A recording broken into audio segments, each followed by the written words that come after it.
Zomi Innkuan USA Kipawlna pan in vai hom na to ZIUSA media tanu Paul le tuni ZIUSA talk show pana contributor ting kave kun hi ZIUSA talk show aongen le malaman zongin lai ding abai sa una thang pia le tung kiwlia om sang le khang sim le ma typical khram zomi lai zom ulina ko ma peu zomi imenamin to hong mo kong chidam lung nuam takin zing vai hom zo ding long lamenung chi ama sai na hong gen nuam ngi tuni kum tuni le som ni kum November kha som le lini Saturday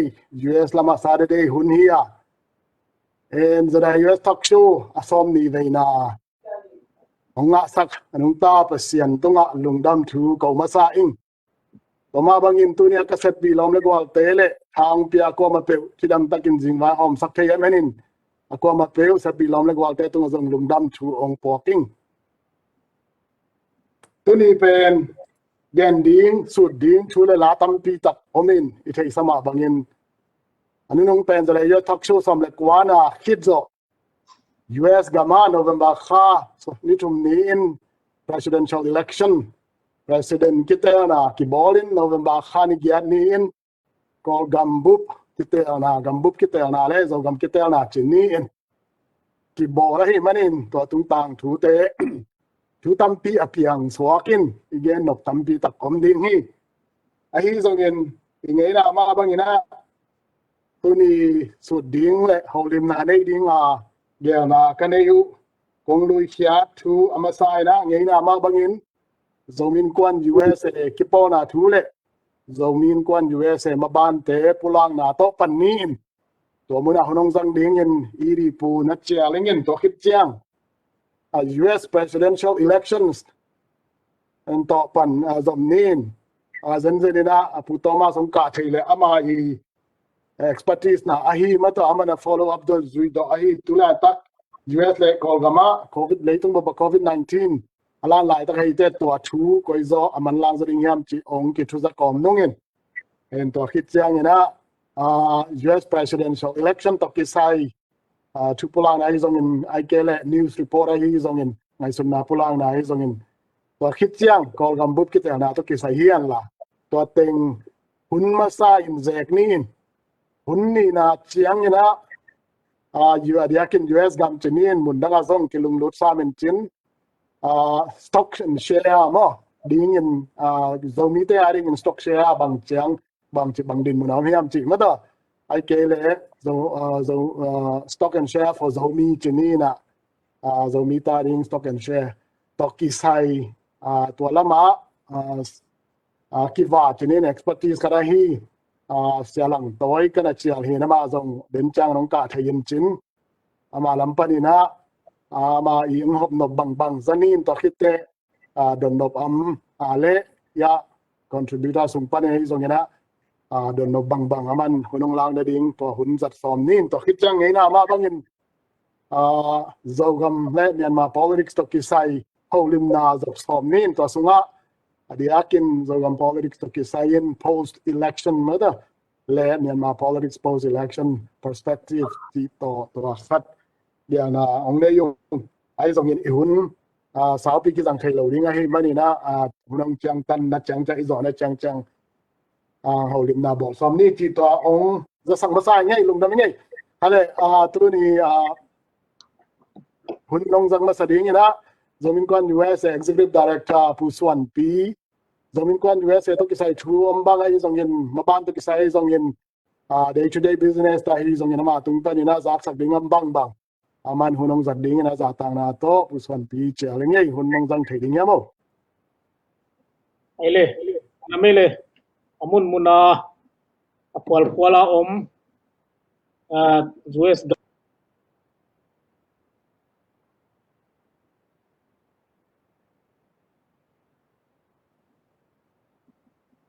alo kiza ke kimiu khaina ong king ning ne in mun tuam om Zomi-te hi ZIUSA talk show Zomi Innkuan USA kam ki ho na ahong en mi khem pe Zomi Innkuan ZIUSA mento na khutu hongle nung chi tuang gen nuam masaing in abeisa hunina izogama izongina kol gamai izongina ZIUSA gamai izongina Kiteelna tampi omina tua sunga zong alle khat ide kibanglo aita zongina kidemna Kiteelna banta himanina akwa mapeu ilung simatol ram tek dingina kilamen kidei boliang chi tuang gen nuaminge in tu kal sungina tu kal ni sungina Zomi Innkuan to kisai na semna tuam atom ma mai nong gen ningina amasai na gen vai to kisai ma do in Zomi Innkuan ZIUSA in gen vai to Kipawlna in a sep silbol na hong nusia nung da winang nusia ne civil Tennessee khwa panina Zogam almol khwateng patul pawinong nusia na tua tunga zong Zomi Innkuan ZIUSA min to da pi na kipula hi chi tuang gen no aming to chiang ina ZIUSA gama om thal sa khwa om nu chingkhan bungin ong nusia na Zomi Innkuan ZIUSA min to da pi na pula khang chi tuang gen no aming to chiang ina gen vai to kisai tu lai takina sum dip ki na chimai ni sumbul pi dip king na ding ina sumakidol lai takhina akitang ko na omma bangina November kha ni som le ninga ni anunung pe na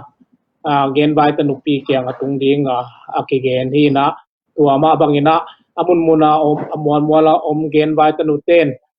isep ding ibol ding ibuai kom kal tek parina hun lapin hong sem te kai mai na lungdam thu kwa khang a zen zen ina sumle pai jong in akhang nai lo yom le jong hun malanga gen vai tanupi kumun mang tunga i khak ding chi tuang gen noming ba khak yam chi le a zen zen in tu tunga i pia khak ke zen zen le jong i gen vai to kisai pen ikizom na hong lem tang lo ding ai manina hun lapin piak ding chi tua hong gen vai to kisai hong pulang noming to chiang in zoom lam to kisai jong ina to chiang ina IT lam to kisai jong ina media lam to kisai jong ina tawan nei te atuam ten EO te nei jong ina akong ten lam to kisai jong in mata in amamun tek panina akisambang ina panmun kilai na maban makipang the hi chidam du dam takina makipang the chi tuang gen noming ani na ding ina Zomi Innkuan ZIUSA in tu tunga ikolgam Kiteelna tulni na somni kolgama Kiteelna izogam panina itang mi le ipalai ding EMP ding Teelna to kisai na Zogam panina MP anga mi te lungdam pi na pulang na kinehi chi tua honggen noming adia kina tonjang gam panina MP anga pi pu chin suan mang pi chingai mang pu paulun min thang pu kam khen mang to chiang ina te dim panna pu thang do chin pu hang khal lian pu piang suan mung pu mang hen dal pu thang tuan paw te na igama ding ina na sep the na ding lampi MP honga ai man na ZIUSA minina pulang na lungdam pi na kipa pi na chini lai pulak hiang chi tua lai to kisai alai na khat ve hong sim ke ning mate in November kha som la khat 2020 lungdam pi na le kipa pi na thuak 2020 Zogam Kiteelpi na mi pi tel tang mi le palai te chi November kha ni gyan ni tul ni le som ni Sunday ni in Myanmar standard time Zogam sunga vai hom na le ung na nei ding in mi pi tang mi le palai members of parliament Kiteelna kiboli gambu mi pi in amau te tang in gam sunga vai hom na le ung na nei ding in ung na nei ding mi te ama muan pen tek tel khiat the na ding lampi kong ki hong pen man phatakin jang thei hi chi mukhia hi Zogam Kiteelpi na Zogam Kiteelpi na pen gam sunga om mi pi te in amau de tang mi le pala MP sem ding adi tel he na hun ahi manin gamdanga om Zomi Kipawlna hi Zomi Innkuan ZIUSA ZIUSA in hi Kiteelpi na sunga party khata hi zongin tang mi khata hi zongin palai khata hi zongin gup tuam pai tuam kinei lo hi Kiteelpi na tung tonin Zogam panin mi pi tang mi le palai chin state in pia tu ding mi li le kolgam bup in pia tu ding mi nga avek pi gom mi kwa ki pel khia hi Zomi Innkuan ZIUSA in Kiteelpi na pan gwal so na anga mi pi tang mi le palai mi kwa te tunga kipa pi na le lungdam pi na kwa thu kong kwa ku hi gwal zo na anga mi pi tel khiat tang mi le palai khem pe win party ki banglo mimal nung thu background ki banglo sandan pomdan ki banglo a hi zongin Zomi le Zogam ading na semna khut kilen khom le ma apang khom the ding in Zomi bup mi pi to akibangin Zomi Innkuan ZIUSA in Zomi Innkuan ZIUSA in zong onglam en hi ahong pai ding kum tul ni le som le khal le tul ni le som le nga sungin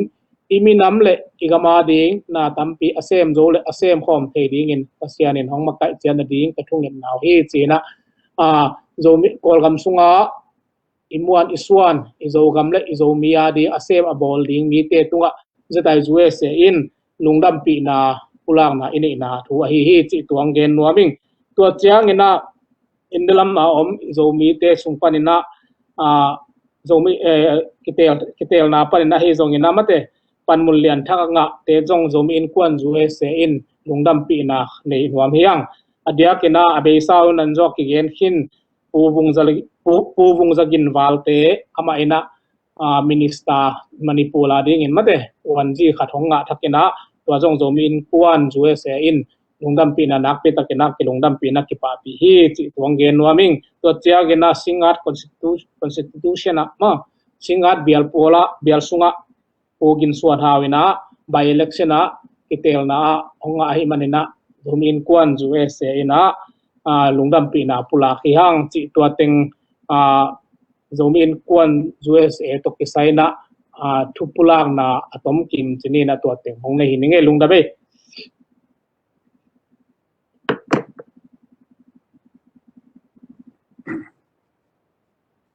Kichane Suanpi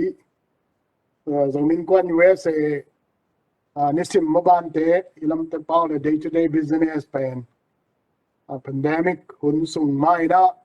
ki kau Suanpi ve swakin na tamzo online pa hi zongin virtual office pa hi zongin ki manage swakai manin en to muna aksan na tampi tak Zogam te ha executive director puwa kipan tanu tapate chini in genbai lama bang pumun mangai zongin genbai tanu pi zongin to khit chiang ina accounting lam treasurer lam hitale to khite media lam hi zongin office lam hi zongin office management lam hi zongin maban tampi pen akilom chiang ina ki kaus wan zoi manina tuni tanu tapate Zomi Innkuan ZIUSA min to bot tangan ni zong lungdam ki ko pa ni en to ma bangin Mabanpite zong lim takin ki kaus wan thei chi to nunung penina youth development program lambanga chini chale ko te paule ashinga hong to chini na speed asang zo ina ki kaus wan thei zo in virtual office chiring mo online maban panna panina hi Zomi-te hangno ki chan so re sam sin ki chan so theina ding Zomi di tak so theina ding minam i theina ding ai zon mai lama makai so theina ding chi ki patana te pen lamdang ina mazang takin ke kal suan thei chi to den chang ina director pu dong no ongka ale amazon hun to ka dong sharing ina bial som ni in en to lo maban tom te zong maban kilom chiang khadin leitung buk pandemic hun sung mai na zong akiban thei dong ni chi mai na muna hun zui na ong tang ko nung khale i maban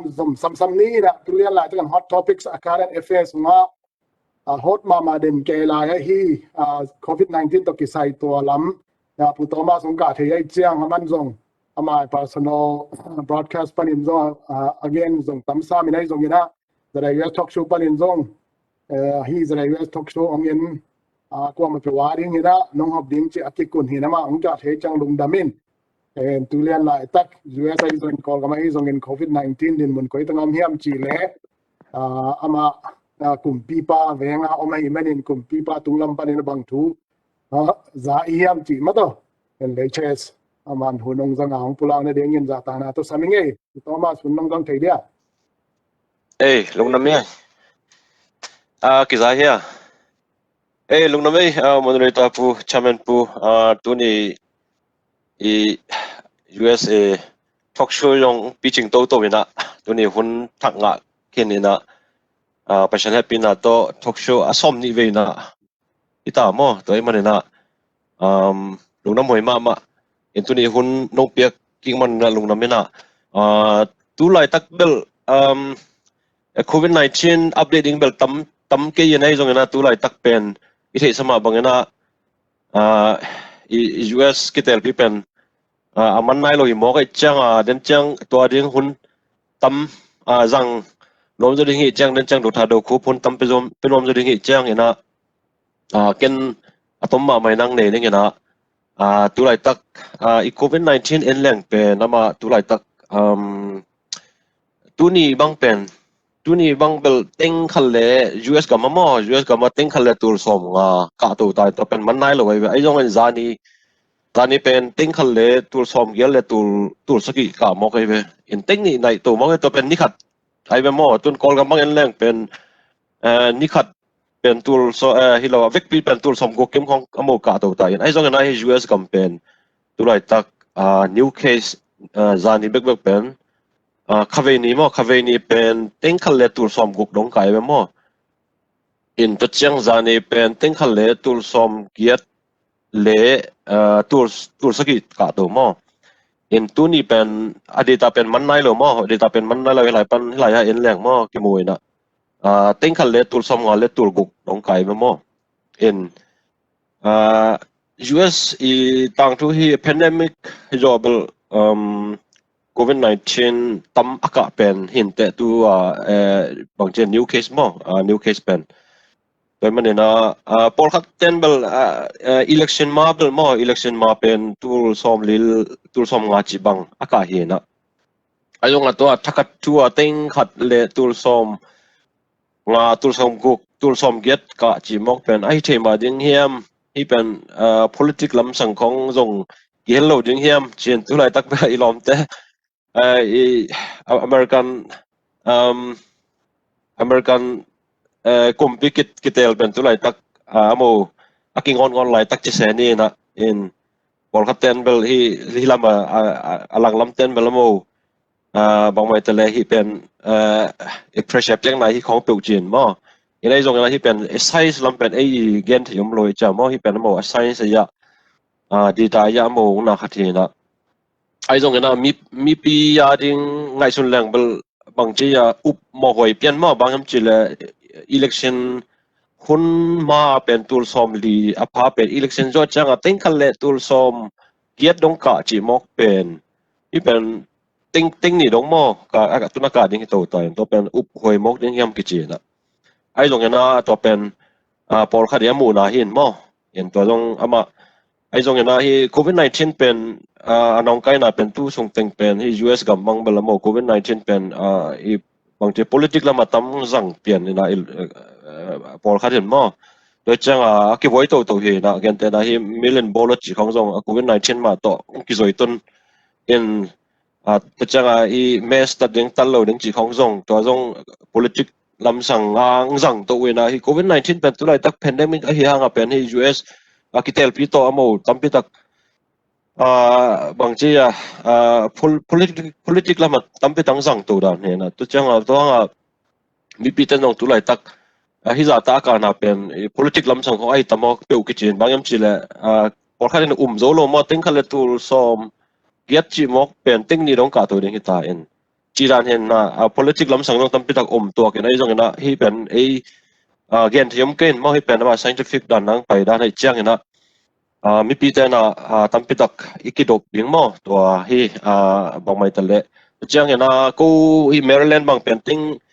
tul le zakiat bang ka to ni dang zali kim khong om pen mo to pen new case bang chi ni khat sung ka chi na hi to man na tul le zakiat bang ka to ki ke na ko Maryland sung zong Maryland DC kim mo to chang tun governor pa na zani khaveni tengamo gente na มีสมงาจังเบกเทดิ้งจีของตัวนั้นน่ะโลนั่นน่ะฮิโตกิเกนตัวจังลายอี restaurant ของส่งเป็นมานี่ดัง75% capacity ปันตุน50% capacity มาเข้มสุกิเกนมออินตัวนั้นน่ะนะตุลาตักเบลกาจิตาก็ให้ US กัมเป็นมออินอามานะอิเลกจินะให้มอ scientific อามานะอิเลเดน่ะ political ของ key level ตัวเวลเทลมออินตัวเป็นตุลาตักUS อีเลเซียชีนี่ที่ตัวอย่างนั้นตุลาตัก hot topic อ่ะป่าเป็นนุ่งอีเทสมาบางอินมอที่เฮียนตัวแรงตุลาตักจานีนะโมอีห้อยเฮาปนะปูทรามินะตังโกเคียนะCOVID-19 vaccine pen December khai na million som ni bang chi tokening je mo tokening to tang ko kin tai na hilai news pen hi news pan kala kin hi pen kitchen pen ai changa ani Fox News khong jong mo in lang ja Fox News tonga hilai mo hilai in lang hilai jong pi song na ki ngai the mo amo i operation abol na nakat vaccine operation te mo chuswa sakna le bang chi tresa senin po pen la ya hoita ki ngai thein ai long na hi pen ama them khat agel lu pen them khat shi nai cha mo in tu hanga hi pan kala ke na in ipol in tachang hilaya I vaccine operation makai pipa I genda na ile pen December kha pen million som ni to laket tokeding na tachang January February kha sung pen belama million som ni million som thum ta chi bang mo to tokeding ina ma sa pen pitek potek te tunga sun ding mo December kha sung achina we mo pen mo tachang I zatwa sem te to pen sun ding in sun masading na to pen December khasung in amo suding amo to agel na we na to long pen pasien happy na to tun ipu tham bangchia sun to zan to ahan jam na hi pen mo kol pawin gelang ba ti pun amu khia he na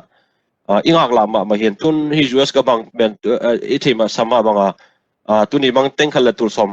nga mo zani bang tengkhala tur som get chi bang khang tu wina en hi data de penaman tak pi level bang chi ala wai ma Dinmun hi ai jong ena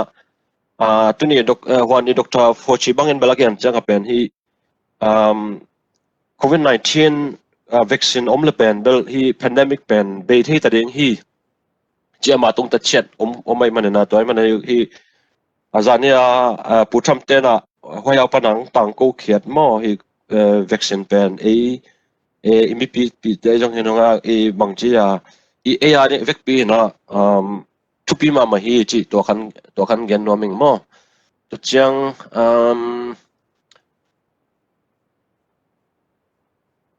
na hilaya hot topic khat tulai tak bangya yam chilama Tramina in New York governor pana tulai tak pen mo kichipian hai changa vaccine ki thole jong pen New York governor New York ki kena khalo den ki bangchia ki home khalo den chi khat to pen tulai tak amo aki to pen hot topic songa jong apa hin mo chiang na to vaccine vai pen bel scientist den jong mo hi pen 90% bang effective hi che mo hi 90% pen mon hoi hi che we lai mo scientist den to hi pfizer company pana athok khat ding tun December kha kya athok khat ding pen to pen 90% mon hoi ta hi toy man na zang thei ta hang achinom na hi to toy chang na ya ding le I gam mi te dong ina I bangchi leitung mi te ading mo to pen good news pi khati chi pen tong gen no mengai en adang bel non ke mo tachang na tachang hi news khat jong pen bang mai tele I putramen in bangchi vaccine atho jong na man bel longwa lockdown bol loading chin ai jong na news khat le ka tak chang na ipu Biden bang ka to hi le pen ni som li bang lockdown bol ding chin to pen scientist tem belamo agree lo bang yam chilan lockdown ball mong lang pen ni som libang lockdown ball leng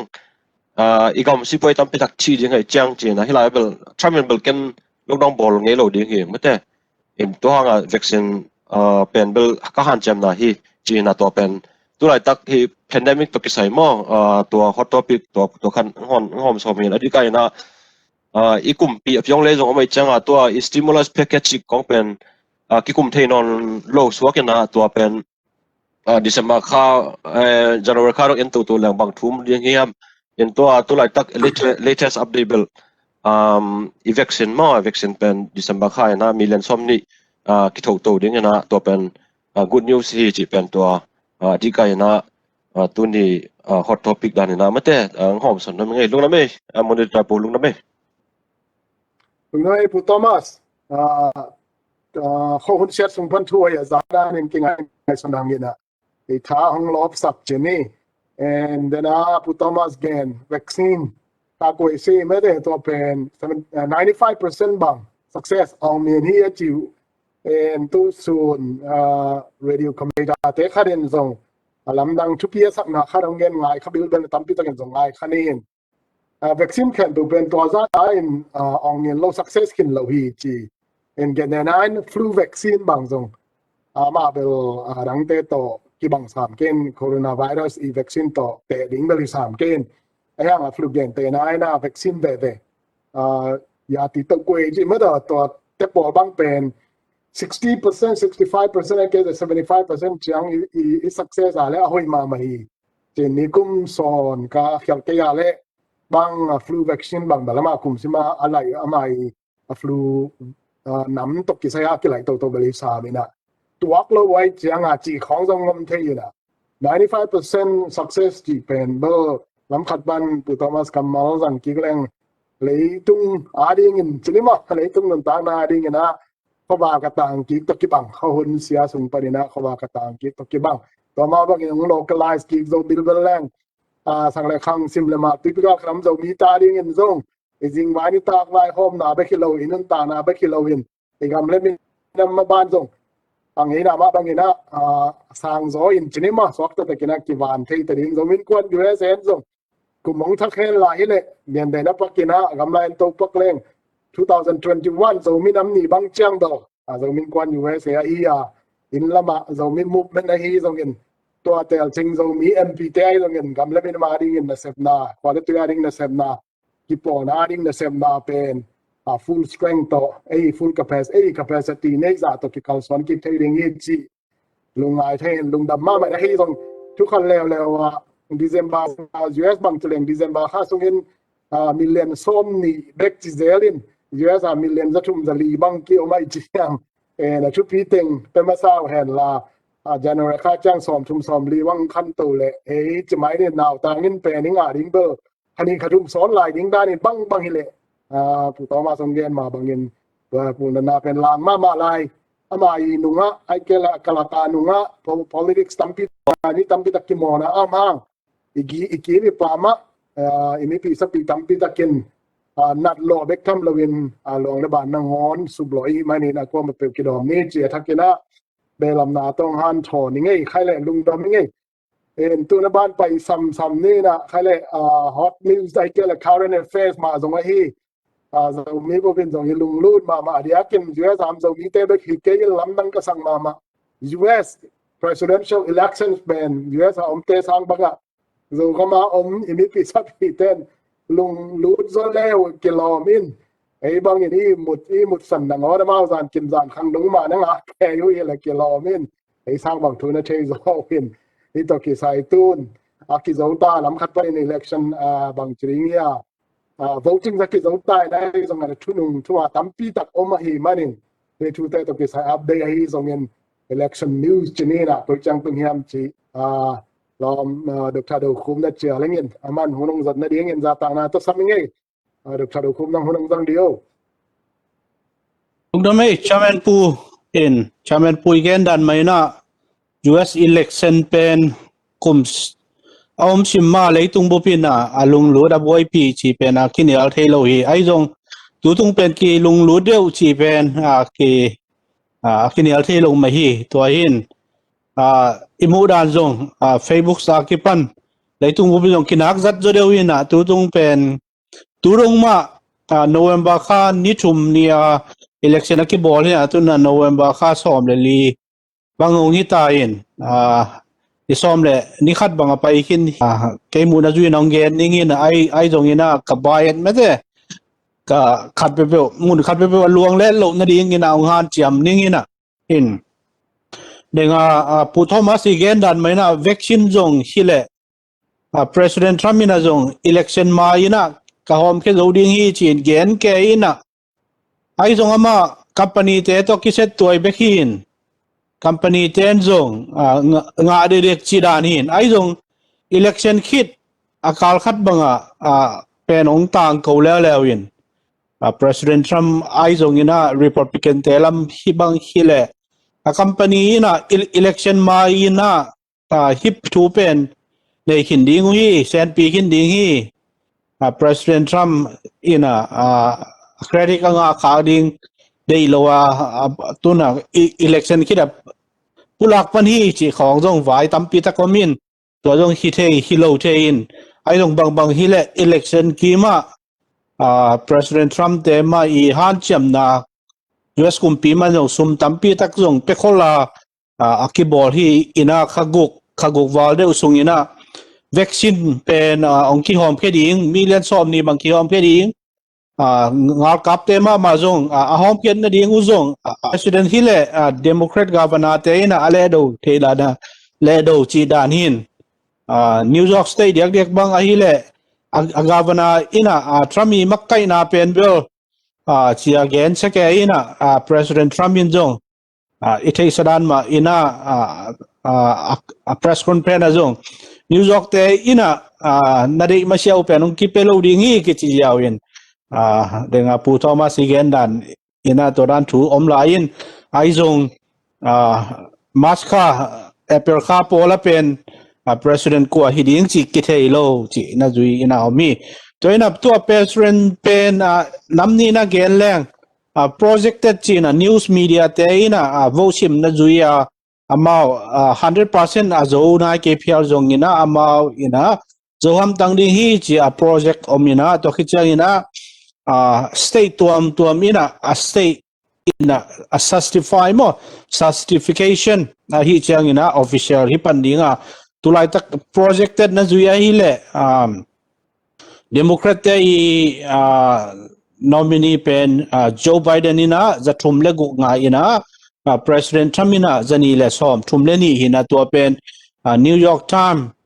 election website zuya kongla hin website adang por khat jong a hi le conservative lam khong a hi le jong right wing lam a hi le jong to da jong hi khol lo ding hi ai jong ina Joe Biden pen por khat in la jong new media por khat jong president elect chi ina lo ta ina ma jong a White House chief of staff ding hitale a cabinet member te ding hitale zon ina kipan hi ai jong a transition team lim ai ke le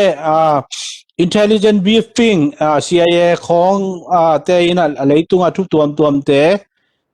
ตัวเต็งแล้วเป็น President Trump te ina ตัวเป็น Joe Biden เป็น phal nai lo chi hidan chuakina nang pen official hi nai ke te chia pen alet khan nai lo dan chuakin ai jong ama mun te ka king god hi chi na tua hi le tutung pe thei saran mai na President Bekilowa Senate ichi state som nga pan ina state khadan ni ta state za senator za omlam pan ni ina se thum so se khat khong pen kum ni halta ina election omzel hi tutung zong tua omna tulai tak pen aki project na zui ina Republican te na som nga mun som nga ina Democrat te na mun som li le mun giat nga ina mun ni pen kitel zo nai lo hi kitel zo nai lo pen Zoya hi ina Zoya stay hi na tua Zoya stay Republican senator te khan nung de na kholomina toy muna special election akine hin to muna special election chianga pen Democrat te nominee Republican te nominee chi na khat to hiaw loin mi som ni kidem mo kina to lakpan ina vô tam nga pen ahi Rafael Warnock achi Democrat te ina 22% val nga ina ama pen mi vom pasta Ebenia Baptist Cheste pasta hina azom pen Republican te ina Kerry Lufa chi ina 25% val nga ina Georgia election law zui ina amount tegel pen runoff pen January kha chiang ina nei ding dan chuakina adang som le get te pen ki hom ki hi bagyam chile khat pe ina zakai nu som nga mo 50% anga om kele atam nga pen ni pen kidem ki ding chi pen Georgia te tu khun da ni to ki chen nga ichi sneda akol pa mun a hilo pungman akidem na muna zong Republican te tulay tak incumbent mo sem lai hi David Padur in achi na 49.7% back nga ina azomina zone os shop achi na 48% nga in Republican pa atam zo ha na 50% nga lo mo kin to jong pen January kha chena run up ding dan chuakin to tegel pen kilunglul mama dan chuaki to hin ete na bang ina Joe Biden te ina president ong sem suak dan suak le Democrat te ina som liliget panina zoya te long zo le som nga ong hin vice president pen Democrat te ong hile ama pen sinaya president la semia vo akibrek chiang ina aman vo akitai chiang ina man break thei dan suak ina Democrat te ina som nga bek to pen Suneya atam pen majority asem thei ding dan so kena hip himun pen akitu mama namuni suaki to kichang house le pen Democrat te ina zani la som le giat nga ina zani la som le giat nga pe win pen house pen majority a hipa in to pen ina Republican te ina zani le thum nga hi tu lai tak ai jong ina Republican te tu tung pen sangi nga be dan ina nuwa sa ina tamzo Democrat te ina nga be lo hi akithei nai lo ber som le li hi ina house jong pen nung ta ma to ki bang lo na tu tung pen kinai ma dan sokin getena bang ina tulai takina house speaker se mai Nancy Pelosi bang speaker ding ki vote lai ina ama party te soblenga bang ina dei lo dan ina ki ge andanin soblenga bang ina ai kele to sa tamzo bang ina dei ke mok le chi dan ina Nancy Pelosi jong speaker nga lai ding hiam chi jong hot topic ma lai dan chuaki to hi na deng ai chi dan ma Mr. Biden pen aki project presidential president ding in aki project pan hi na December ni get ni chiang gina state te ina justified ke level Congress ina interventing chi dan hin ai jong December som le li ni chiang ina snake ma amau a Congress work electorate te ina voting ina to electorate te I vote na zui ina certified ina to muna president aikile vice president elect pen official ding dan so ki to na December som le li ni chiang ina state kim le Washington DC zong pen state khada hi lo hang ina ma zong electoratum anei dan so kina state som nga le Washington DC ina to December som le li ni chiang ina certified ding dan so ki to ki chena January ni guk le chiang ina Congress pen Senate le House ina joint session boarding ina January ni guk nai khat ina to muna vice president tula taka vice president na sema hi my pen ina acting mo president sem ding ina to muna president pen kuwa here vice president pen kuwa Teelcing hiam chi pen official ina to ong pulak ding hi to chiang ina to pen official tak chi ding dan chuang mo to ki chiang January som ni tul ni le som ni le khat soon hun ina chief justice ina president Teelcing pen president hi na kichiam na inauguration boarding dan so ki January som ni chiang to hi na December som le li ni ma ina state por khadin jong certified thei ding dan hi na ithei sadan ma tulai taka Trump campaign te ina taya soi na mo law sui tampi tak jong hi to state por khat jong recall อมีกันแต่บางอินะเพนซิลเวเนียบางอะไรเลยนุ่งทัสเดย์นี่อินะเพนซิลเวเนียกอดอินะตัวอามาอี Secretary of State นูอินะตัวเป็นอดีตขออามาทัวบอร์ดตอมเทโลฮี authority ทุนในด้านในโลฮีจีอินะlegal ลำตกิสัยเป็นเกณฑ์อินะตัวคิดเชียงอินะUS Supreme Court Justice กันที่ Samuel Ali ตัวที่อินะหมดตัวเป็น Pennsylvania เป็นอามาอีเล็ดน้ำมุนดาจวกินตัวมุนะอามาอีทุพยังนาบังอาฮีเล election นี้ในเย็ดคิดvote องตุงเต็งเป็นตัวมก้อยดีนะทุพยังนาในฮีตัวหินที่ตัวกิสัยเป็นไม้กาละ Supreme Court ใน hearing ในดีนะเนี่ยตัวในเย็ดคิดกิสิมvote ตุงเตเป็นซิมดิ้งโมซิมโลดิ้งโมบังจีดิ้งโมจีจงลุงลูดหวยด้านสัวขี้ตัวที่เจ้ามิชิกันแล้วว่าจงวิดีโอจงเอ็นนี่อินนะตัวแม่ซิมน้ำมุนะอัปลัมปามีเตนะไอเทโลนะดิ้งจีแม้แต่หวยบทของตัวอาคากจีของบางของเป็นตัวทรัมป์แคมเปญเตนะอโลเป็นซูนะเป็นโนเวมบาร์นี่ลีนี่นั่นเองนะโนเวมบาร์นี่สังอินเนี่ยจัสอินะทรัมป์แคมเปญลำเตเลสักดานี่นะทรัมป์แคมเปญลำเตนจงappeal ลำมีนะไว้หัวหมอมลายตักดานี่ตัวคิดใจนะมิชิแกนสเตทอินะจงฮีassassinate ปะโลนะดิ้งนี่นะหมดตัวจงจัสอินะบล็อกนะดิ้งทรัมป์แคมเปญเตนจงตัวจงชูลำตัวคิดใจนะหักกันลายตักดานสัวกินอุสโกชินแล้วจงrecount ดิ้งนะโนเวมบาร์คานิลีนี่อินะทรัมป์แคมเปญเตนอาเกตเฮียตัวคิดใจนะจัสอินนะจงउसको सनीना नवंबर सोम ले संगी आई के सोम ले गिया निया pen voting assassinate alhin to zong assassinate nailo na dingina to zong ya kisoi mente thuwa kinei lai dan suakin georgia la zong nung kha nung nitum ni ina henry kong mate khut to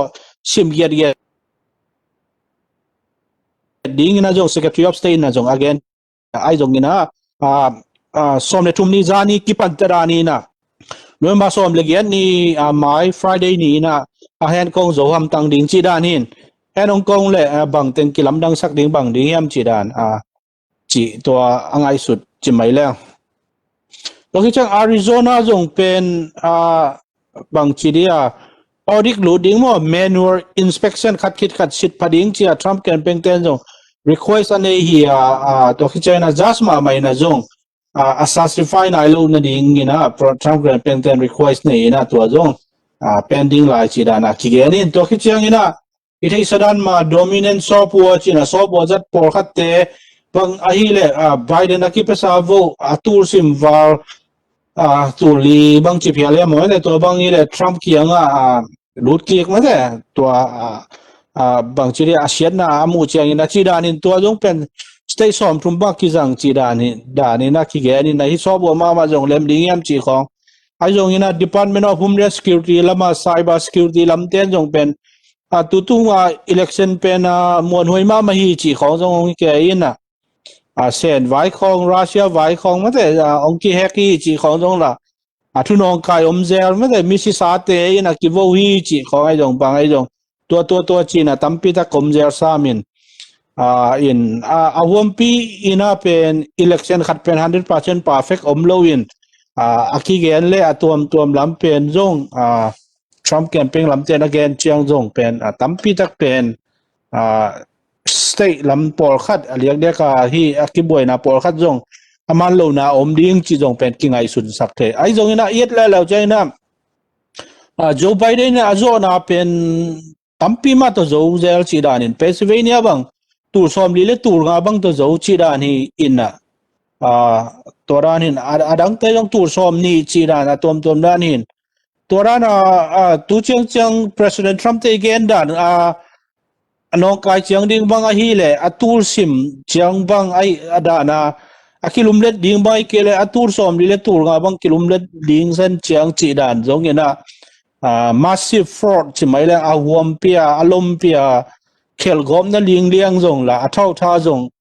akimu tak nai lo to ki bangin ai zong to ki mu na ding ina avo camp ban chi ding bang ding chi la zong la tua chiang zong la just te in a zong thu pe nuam lo tak le to khi chiang tua zong la a state te thu nei na hi zel to vai tam ma chi dan hin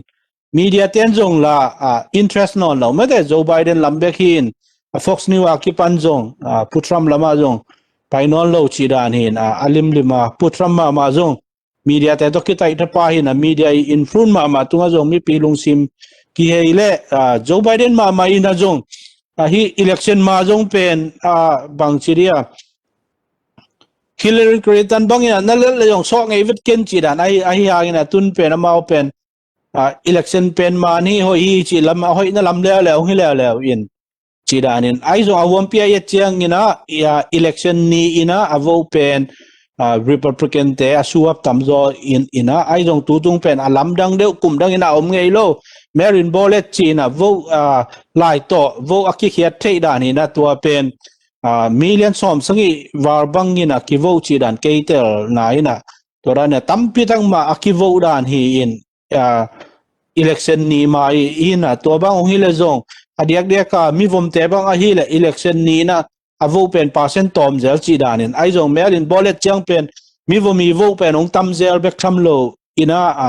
mi vom te pen atam zo khopilian teng bang ongomia to khopilian teng pen ong kisim nunung pianin election night lian bang a hile khopilian teng por khat pen apasen na en lek tamong chen join ajing le tha khopilian teng ong kisim chiang Joe Biden a pen alom ka ke ina chi dan ong hi chiang pen ong so ke me te angai surak sa ke dan chi dan bial bol ke ina ke in to hi chang itu suak por khat zong me de tu dong ma itu suak por khat ina putram ma nga ding hi Pennsylvania chi Penville hunununga por pi abe bang por pe me de to por pi lak pen na khada chi na hi chi da nai jong tu lai taka news khong NK la jong hin pasien khiang pa tu suak tak pi ba hi le jong la ei khiang tu suak hi lo mo kin nial thei lo yin tu suak khong le man ding dan hi ke level tu tak ber Joe Biden lama ki he ta hi chi tua ke mu na hin tua ram man na jong pai ding lameni na ai jong nang mi mal khadi mu na to aki tua ke level ki ngai siam ni na mo tu tung in tua teng ong gen ni ngai lung na me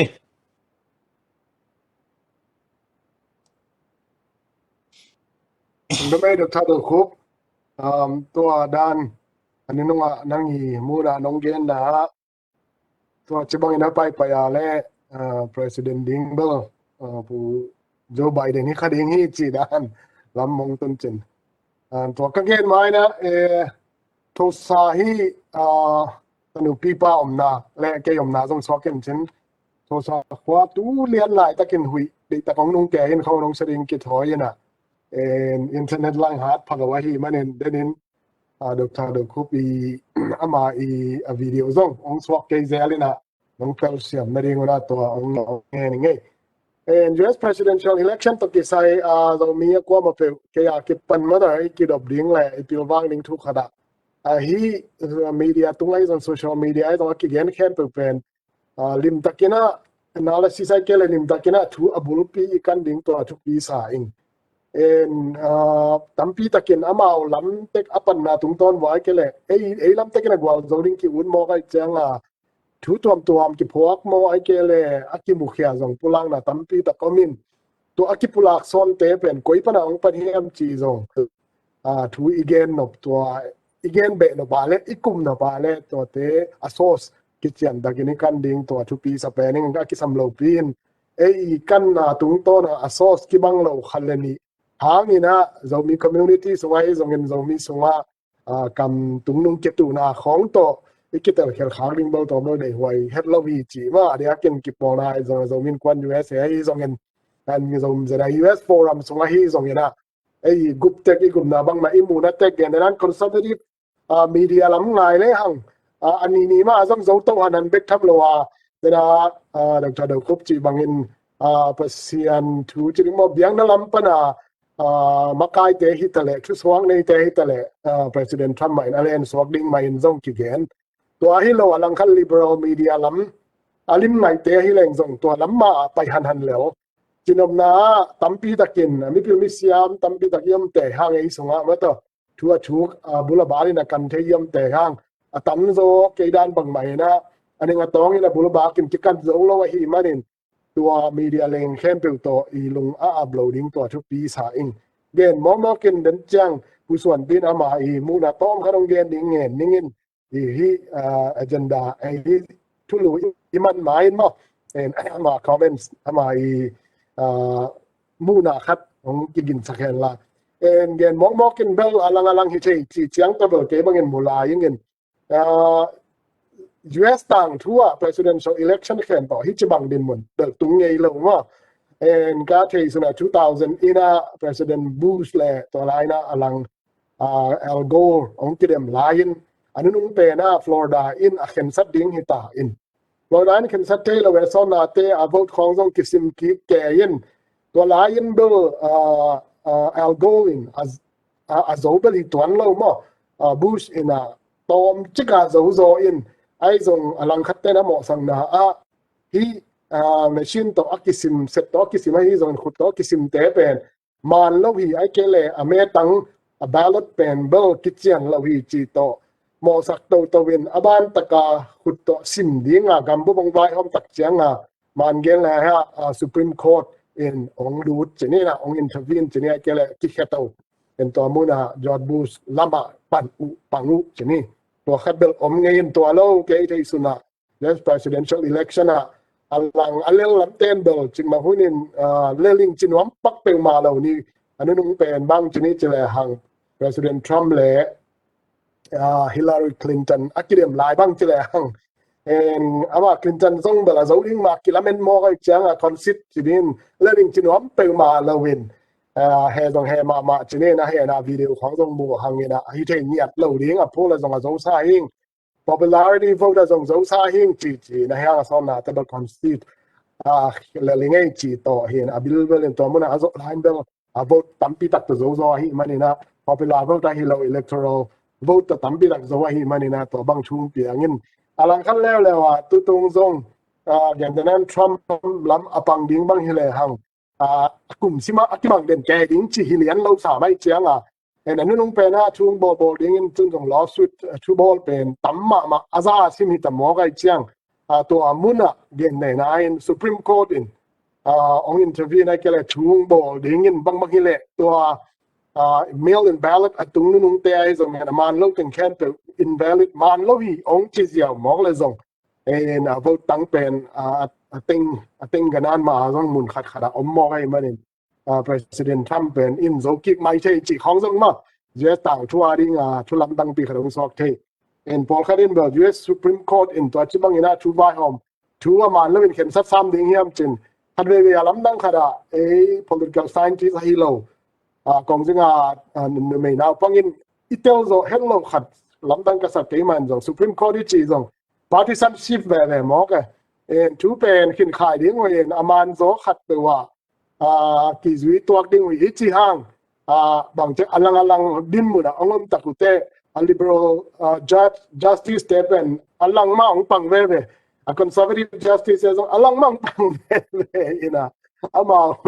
ami pil tuak hina ti win ama Dinmun ma ong kilang akiyong dok ve chini to kat dongom ve mo gin in Supreme Court bang chile hang conservative lama gu en liberal lama chum mi mo gin akali ane le Trump in the zoning chi bang dan khara bang chria ko pa kom leng yo xian san sana ongom chei thu en nu pi gal ge ne chi danin gen to mok le hang to chi bang in hi mok le ba tam pi tang ong kim lo le ding en Trump pan pi ma ten be ko lam te ka lung kim lo chiang peacefully na protest hi alang lam te na lung kim lo tak chiang na violence ai ke le bang chria gam tat ai ke le zum le hiam to khole tui social wi achi za khat alang khala en dong i to te khina i Biden lam te ong lung kim liberal lam te chmai ne ong lung kim kai mong le mun khem te ong kwang ke ding hi mok chmai no en da na ka chi bang en movie ocean san in gen mok le hang ra gong jing ngai sun nai na to chi bang din bon ong hi le en president Trump in pen a hun khat chang a martial law ai liang ke zong in khau tang ma law enforcement te azan lo ong phamo ta din to bon ong hi le bel US tang thu pen bằng chỉ nghe ông không mà đến chỉ mấy nữa mà em cầm pen ông chỉ làm lâu thế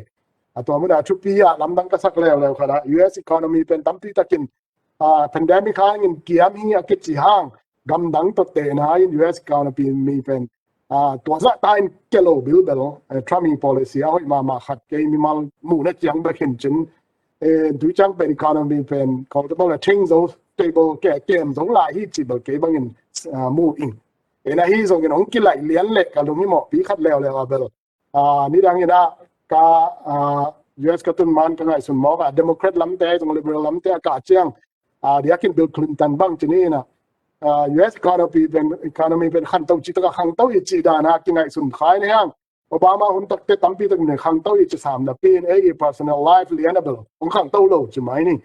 en toi chiang Biden ong ka lian le ka lungi mo phadya ka 2009 presidential bang chria inauguration om kum chini in 2008 liani na Kiteelpi Obama hin President Obama hin enama hun lian le leitung bu financial crisis om lian tong ki tawa kin US bakilo chimai ni en to 2009 2010 pen US ading ai zong mun khen to ading ina economy collapse bu khina tambi takina chua khani in ang khat economic specialist beliet khang en tuần pandemic pen leitung bu level om lai ta khin president thak bang za tai nong ka zong in abe sai na incumbent khat ben economy control of lo hi achi zong in pandemic control of achi te hang a challenge te ading amao incumbent hi lo men chi the na din mun om be khin a challenge ja te amao ma ong ka mo le ong bang chi ding hi ong len zo tak bi ding hiam chi pen challenge ma chi mai ni mo pandemic to ki sai bang economy to ki sai bang pen a pu kha ding pen ong sa pe ma vai Malaysia ba sangam te pa kom leng vai sa ma di ngai chang Dinmun lian bo được sa do ko bi time table ong gen ma to December som le li chi te to te nong nai ma in en jing le thai chu ai ke le zara yo talk show a ki khong chang pen bel Dinmun ding bel ki thei kha thei ding hi chi ma to ke mu na tom khat ong input ong lui hi ngai pu Suanpi nang tung pat kam khat kam ni zan wa mang in to khit chang zara yo talk show part 1 zial bol hin in di ni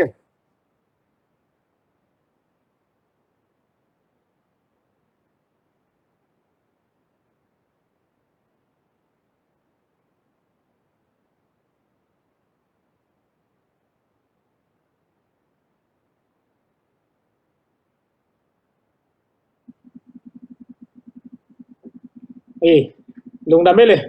in US gam tang thu sunga akhat ve na hi china again it sak sama bangina Kiteelna to kisai lam khat pan chile hang US kumpi pen kumpi chi cha ina ai pawin kam kiching loi mai na president ai zong ina prime minister ai zong ina king ai zong ina kumpi kichi ve khangin to again pen president darong suwa kan chin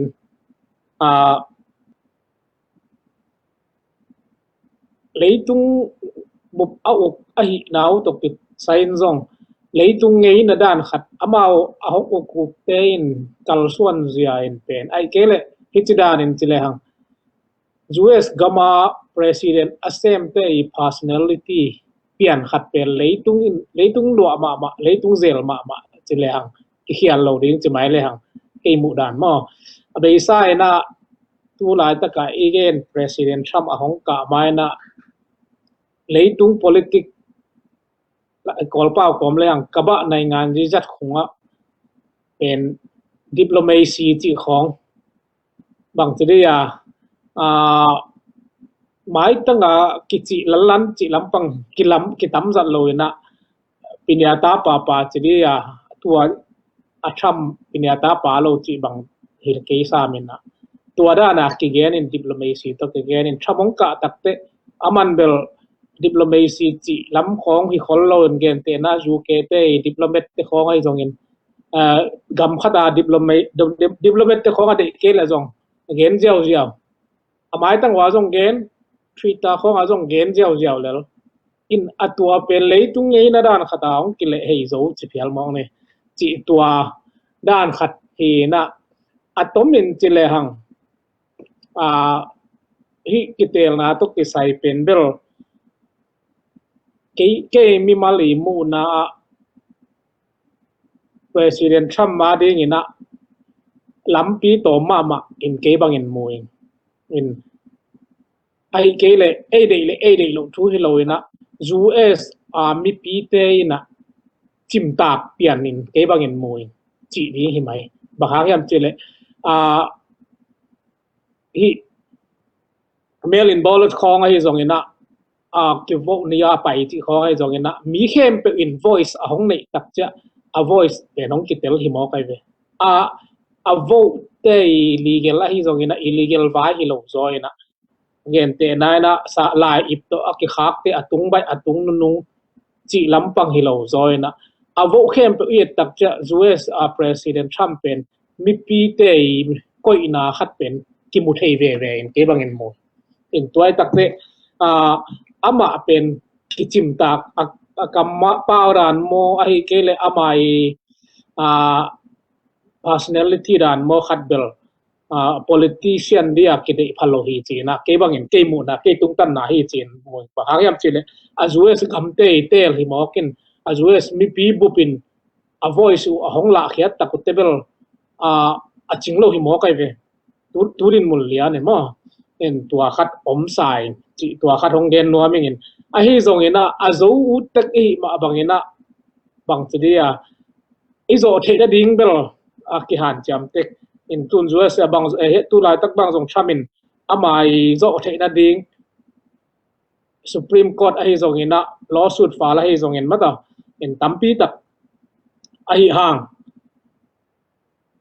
ama state khat tekin state khat tekit ama wi voting procedure khat chene ai kele a kho me hiat theina ding to kisai na a voter registration ki samsak mo ki samsak lo chi pen ama te state hem pe gen te na gel le hang Georgia ba voter registration ki samahi le ama wi hen sat ding hi federal Supreme Court in Gambu pa voter registration ki samsak lo ding chi banga thu apethei nam hi lo le in ge atua pen amawi federal system chini amawi ki vai pol ja he na Georgia in amawa voter registration ki samlo vo ki khethei hi na ka le amawa san le pen to pen federal in asan kul dana system a pa yu hi mokin tua khat om sai ngina atom na hi vel zong a zo ut tak hi takte bel ki han cham ding in a hi zong ina e kol gama to hong me kop leng cham democrat te sang ina republican te policy bill ki de sam na pin a cham pe akide non alo darin mu pian dan ke mo ke mu dan a republican ni bang jadi a policy ran khat mo ke hoi ki sa a conservatism mo ai zong ina a cham lian pen ki sang ina bidang khat bang hi level lam le mi bang a chi zo tam US gam mi pi ten chi zong om mo in Zogam den gel le a je CD to ette le hang mo to ra khatina to khat to ra kharin pai pian le kilom sai chi to khat ken hong be lam ningin to le ya kol gam Kiteelna to kong zom to dia le betin tom hat break pot dia ai ve ha in tua dan he na tham ke mi mal mu na bel tun a lawsuit file na ting a state ting en phial le hang zong a chance pen chami zo na ding a chance pen tua ting khem to a zo phial a kul ding din mun hong i tai na ham sa ve ve thei ding in muing in chi khat a hi zong ina pas lam khat pa ina e a ding in bel e adia ken e Zomi-te a ding in bel koi lam ina hong zo phial zong ina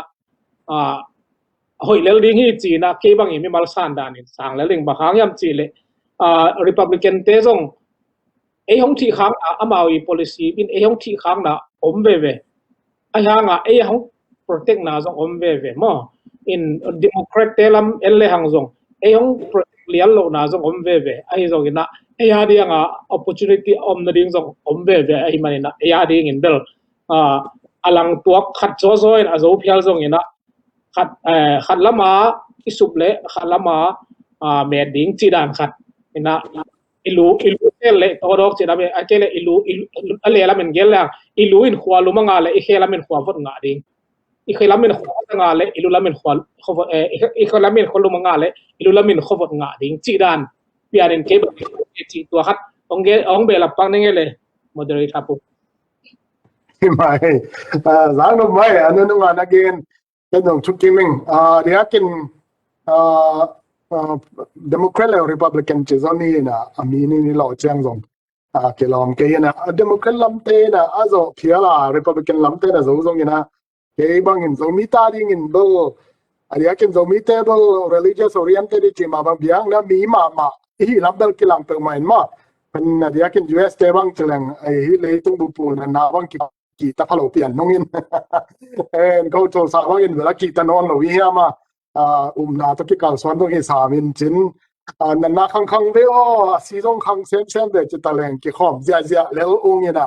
en na ai ke le biang na mi ma hi ma to lam ta to ni ngai sun ni chleng bel ki bang le ma ke bang in ka mu ka khin khai tak pe ma en adia ken pol khadin bel na sangam teu no yes na tun ki la tak chang lam kala om na sangam teu ong la phadiak ding Democrat te hi lo hiam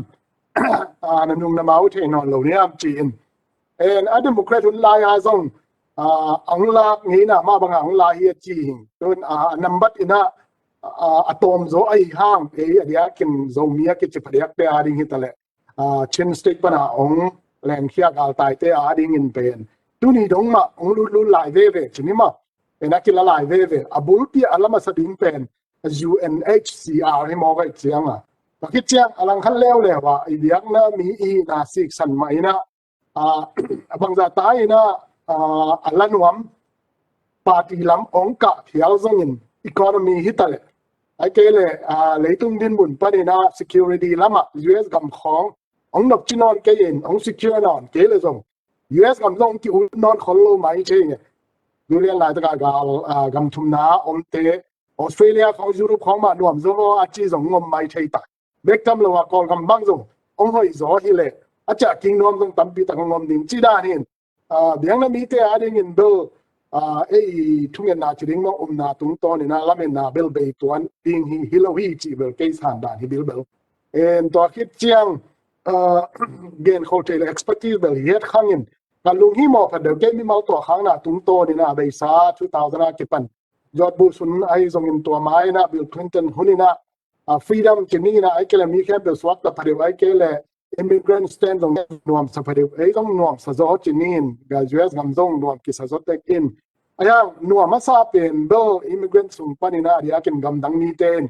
US gam pen na it khin kholo mo khina US gam mi freedom azang nuam ve US gam asu se nuam hon khat ki om gi ge mo kin leitung hi mo gai changa tua te a control ding lama ba Republican te khau sa ing a Democrat table ama welcome in gam dang ai jong leitung bu makai na bang che diplomacy to kilem ding chi dam bia na pa in to kom kala tu siala sia pen tam pi ta kana lu lambel ki thei bek tham lawin anunga to te zung kha in amuna mwal khonga terrorist khongom takte to ding na bel US a ding in zong tom khat la huai yang denang ka chi danin biang mi hi chang Zomi-te ding na lamen na le tungen na to om le ang izing vai ni ta kai hom na pen dia kin US am te a ding na nam tui lo na ding lim chin lo na ding om tuan lo ding hi chi dia kin pandemic zong veng ta ding chi Dr. Fauci nang onin zong gen ngam tai chang mo ama pen atugen na khem to very conservative chi ding na akido ma le akang ma President Trump in ding ta kai ke aggressive ta ka son ke ta aman bel scientific pen man hi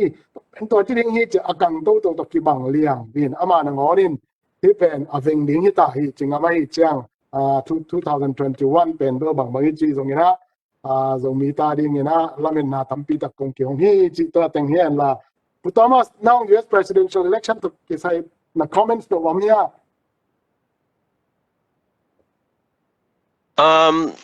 kiching ma mai pu do khu bitale pu Suanpi tale kiching ma mai in ke munabel bang mang ichi jong na khem pu pen pasien ni khut sung o mai be mo toi ma la kilomlet lo deng kilomlet deng chi pen ki gen thelo ai jong na den ai chi ma bang en bel pu thama ding bel 50-50 hi in den ai pu Suanpi chi dan mai jong bel hwalam pen pu Biden lam pen tam lek pian ta mo in kemuna in ai jong na khot tenga kilomlet le bang chi ding yam chi pen tung ta chet về lại mo in ai jong na tôi changa ena pu pu do Khup chi dan mai na certify nai lo mo kai cha mo certify nai lo a result pen certify nai lo in December kha som le li ni changa mo bang che hi state tengena certify phot ding hin to pen projection hi panai chang to ran en leng bel pu Biden lam pen tam pi tak alek dan na projection dan ai jong na certify nai lo na ta chiang dena ichi dan mai na kilomlet theding hiam chi khat jong ayang Republican te mu na bel mo tu lai tak tu ni news bang kasim chang na Mr. Rodi bang in bel aman to I pu Trump I bang che lawyer pipa I na ni na I New York mayor pipan bang bel gen te na I Pennsylvania bang pen bang che vote to akikhia ma aman lo chi mai ni illegal vote pen tinguk le tul som ma bak hi che man to pen thau pia mo toy man na hi teng pen hoi takina sisit zo leng mate khot pan hoi takang kisi lo to pen kilomlet lai ding hi chi pen to pen ama mu na khat mo to chang dena I voting system machine ira to kisai na jo Michigan bang mo to Michigan Republican chairman nu again dan ai abal le pen khong ki khat bek bek pen turguk omena to era pen Republican aki vote pen Democrat lama le ta ye ve mo to pen programming to tung to ai ta mo to in to pen county som li le sagia to pen era chi mo kai ve tuni hoi ta ka sim cha mo chiran hi na chiang den ai chiran mai na bang chia election fraud bel tampi tak tuak in ai jong na to pen dena ka chiran mai na ei tong ta chat be he na bang chia khot pana bang che ki sung phet deng hiam chi jong bel lungai hoi ve mo toy mane na ke bang bel puthama ding lo 50-50 hi na to chang de ka chi bang pasien ni na lum le jong bel mo to pasien I di na hin chen anu nung pena bel dena ichi ma bang na Zomi-te na ko kwang ka jong in mete ko kwang ka jong na bang kumpi khat chi pen pasien I tel na pasien I phana ke leng ka lo ding ai chang mete bang mai ta ko kwang ka jong na bang I san thei ding le bang chi result jong asin zo chiang ina isan thi chat ding le ko kwang ka jong in mete hoi ta kena isan thi chat ding to ma thu pi pen ngai ke I tong ta chat bel to ran hi pu thama ding jong to ran na bang chi ai thelo thu jong hinai sam ke mo 50-50 na ke mo nge lung na me thì mai sang rồi vậy ai hít thề lâu chú hin ai lâu hi mất ta miếng là bị tè đình ụp nên này ta đình na mua nó ngon cái khiến sặc dâu hi chiang mất ta riêng là thái thua rồi ông kia lúng lết thề loi em tôi này xóm lên li đi ra ba xóm lên li khát ống lại khát sung áp chú ông kia thề đình xóa kinh tao thành ma xong ít chỉ bằng social media hít tele công riêng cái cụm nhóm tè đình na again đình tâm xem xóa kinh tâm pi ta tu pandemicคนส่ง in social media อาจังเทtâm piอมหัง in อีกกุบเทนาและอีกอย่างนึงตัวขังเซมสวากินเตะจีตะกินเบลนะผู้ต่อมาส่งเกณฑ์tâm piตะกินอีเทสาหิสามินverb sim นะเสร็จมาแล้ว accounting machine เสร็จอี software เป็น software มันเป็น dominion เกจินตัว dominion software in เป็นอามาวันอีเทนเบลsoftware in khial hilowin to handle azang te in khiali chi khong tampi ta om to khichang software in pu trama ding kim la ben bai dena simi chi khong dong evidence tampi ta om chi in to pen pongjing chiang news chiang le ama wi lang chiang again hin to pe anu nung pe na court decision mang sok le ve ri ngai chiang dena pu Suanpi chi ta ka tua te sik sanina court in Supreme Court in tung ken sat ding Supreme Court din mo nong tum tak te ma ong ken sat ding hiam ai keleตัวเตเป็น election เจียงบุยนะเด่นแก่ฮีนะตัวมุนาอม fraud ไอ้ทรงเงินเข้มนายทรงเงิน vote group นะอมเตเป็นอามาอีทุกคนเลยโลต่อกิจวัตรทุกกิบอลแล้วได้เงินไอ้ยากิสิมสาบังใหม่นะโจไบเดนงะสวบดิงจีนะองเข็นสัตไม้ดิงเฮียมจีเป็นตัวเรียนหลายตะกี้นะเบียร์เปอร์เซ็นต์ทุ่มแต่ดิเปอร์เซ็นต์คุณสมอมฮีจีนี่นะแค่เลยเดนี่นะผู้ส่วนปีนะตัว election สงว่าผู้ทรัมป์เป็นบิลRepublican policy ไอ้ทรงเงินอดินมุนอักเดโลหิเกยินอามาเป็นอักกีบางจริงอ่ะอักกีหัวตากินหิงตาจะไม่ดิงเนี่ยเพียนด่านหินตัวเป็นอินละมาอมจะซีรีส์แต่บางด่านนี่จีเซียวินตัวเป็นใช่วันเสาร์ลุงรู้ว่ามาด่านคดีเช่นRepublican policy ปักตมาจะซีรีส์ policy ปักตมาให้ทรงเงินมีที่อัจฉริยะไม่เล็กล้อมันตัวต้องกิใส่ปัดทั่วสมนี่นะตัวเรียนหลายตะกังเงินเป็นเบลจะทุ่มเลสอมบุกบังพาเงินน้อมนักไปถึงลุงดำมินิทุ่มขององบริกนุ่งนะแฮปปี้นะต้องมาคนละต่อคิดจังนะตอนปีไปนะลิงก์ดังขัดต่อ Facebook ให้จะได้ US Facebook มาองกะกิกนุ่งอินให้Zogam และงานมา politics ตกิใส่part 2สงฆ์สมดิ้งเฮียงจีตัวองเงินน้อมยังไงองหันจามุลังกะกิกุนน้องเอ็ดทิ้งมันเกี่ยวกับส่งขัดไปจังนะอวิลิวะเก็บไว้ก็ได้มันเนี่ยสักกี่คนpart 2อามาสเปนี่นะstock and share for Zomi-te ading in stock share ไม่ต้องตัวต้องกี่ใส่พูดเสียพี่ดาวดูหลังไม่ต้องหลังตัวนั่นเจียอย่างเงี้ยนะมินิทุ่มสูงมากเท่าเลยลุงทำยังไง